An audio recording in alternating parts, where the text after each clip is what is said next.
Mai stați în grămădițe așa, vă sfârșei.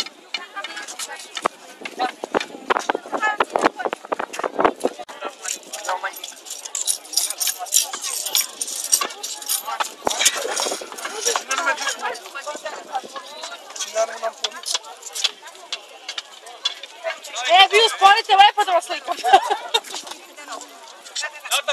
Stați așa, oprește. Anđela. Dați-vă la o parte, doamnă.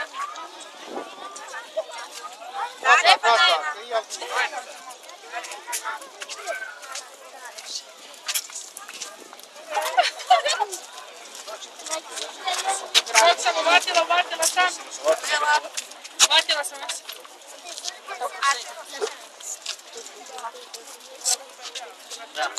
Ai, dai. Nu mă, nu la prepie. Așa.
Andrei, preț.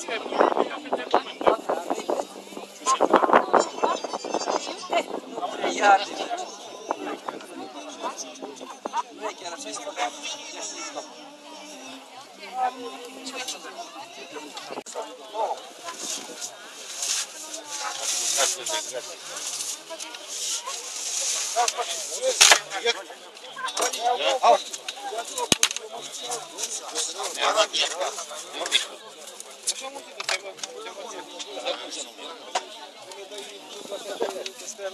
A meseria mea.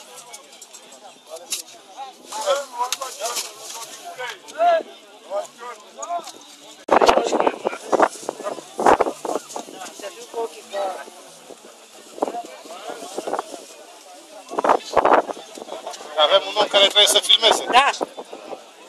Mămăligă? Da. Atunci asta e.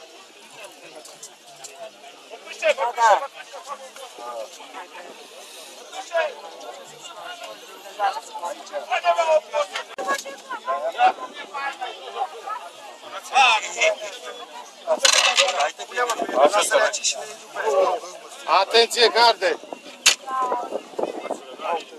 Să ne ducem după masă.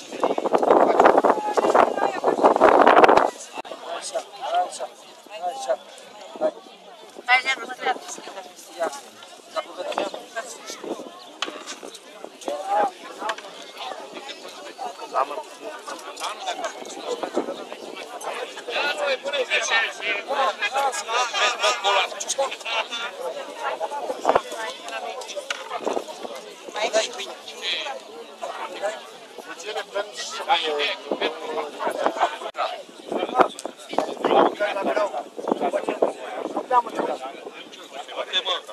Care e mai bună? Vecinătule, care e mai bună? Domnul Rădăreanu.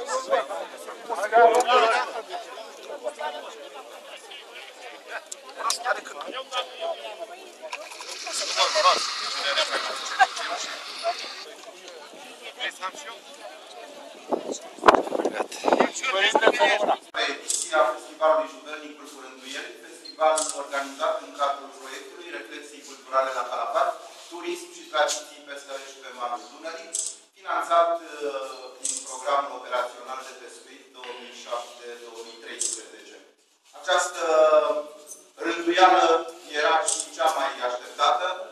Maestrul de ceremonii, colaboratorul nostru, Costin Chirițescu, este autorul acestor bucate alese, care fiecare dată mulțumim partenerilor noștri din proiect, primăriile localităților în care ne desfășurăm festivalul. Astăzi, pentru a doua oară, gazda noastră, domnul primar Mircea Buță, care are alături doi oaspeți dragi din Bulgaria, de la Capitanovci și de la Ucraina, domnule primar. Așa cum bine spuneai, doamnă, suntem în fața unor lucruri extraordinare care se întâmplă în această zonă extraordinară lăsată de Dumnezeu, parcă a fi o minune. Minunea o face și noi oamenii, dar, așa cum bine spuneai, interacțiunea dintre localitățile de pe malul Dunării trebuie să fie foarte puternică. Personal am militat tot timpul ca această interacțiune să fie foarte, foarte bine așezată și să scoată la lumină, de fapt, valoarea pe care o avem omul din această zonă și bogățiile noastre naturale din toate punctele de vedere. Ce frumos vorbeai, dezvoltare turistică și promovare turistică. Eu cred că tot ce se vede aici, astăzi, turistul ar trebui să vină și să guste singur, să dea seama de fapt cât de extraordinar este fiecare bucățică pe care a gustat și ce suflet are fiecare mâncare pe care este așezată. Nu lăudăm acum aici decât pe domnul Cosnic, care este expertul, unul din experții zonei noastre, dar cu certitudine că toți oamenii de aici au ceva de arătat